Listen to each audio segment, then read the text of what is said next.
Hi, everybody. Mischa here for Word of the Day, and there it is, Sacrosanct. What does this adjective sacrosanct mean? It means really sacred, really holy. So sacred, you better not mess with it. And it comes from Latin. Uh, Originally in ancient Rome, sacrosanctus meant that you were really safe from any kind of legal action. It might be a place, like a religious place, or it could be an individual. Either way, and you had the protection against the law if you were sacrosanct. Now, as time went on, the Christians also used this word or this concept of sacrosanctus for their churches, for their shrines. And this is also where the idea of sanctuary comes from. That if you seek refuge inside of a church, that is sacrosanct, and the government shouldn't go in there after you. In the Enlightenment, it expands again our use of this word to talk about the social contract. People like John Locke talking about life, liberty, pursuit of property, that deal between the government and the governed.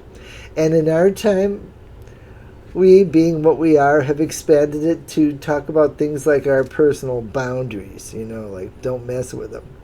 Okay, now, when it comes into English in 1601, it has made its journey from Latin through this kind of strange period where it's French, but also ecclesiastical Latin, which is church Latin, and then into English in the hands of a fantastic translator. His name was Philemon Holland, and he was unbelievably prolific. He was called the Translator General of the Elizabethan period, and he translated almost 2,500 words into English. In some areas, he's really second only to Shakespeare.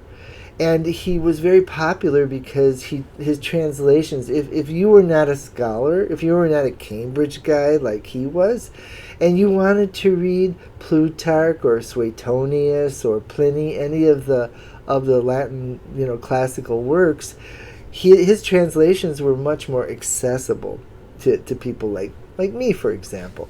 Okay, somebody said Shakespeare gave English its heart, but Philemon Holland gave it its backbone. All right, now, how can we use this today? Very easy. I'm going to give you two sentences. The first one will be like the social contract way of using it. So here we go. The agreement between the governed and the governed in America is embodied in its most sacred document, its most sacrosanct document, the U.S. Constitution. And my second one is more personal because I am a person of my time. I have one sacrosanct boundary that must never be breached for the health and welfare of others, and that is don't talk to me before I have my coffee in the morning. I am not fit for human consumption. Okay, that's the word. Use it in the comments below, and I'll see you Friday.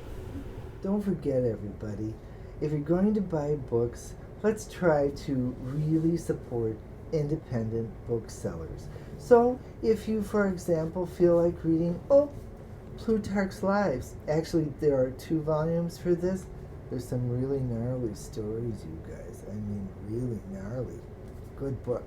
Or perhaps the Aeneid by Virgil made me cry. Honest to God, this book made me cry. Broke my heart. Anyway, if you want to buy books like that, let's support independent booksellers by using bookshop.org/word of the day.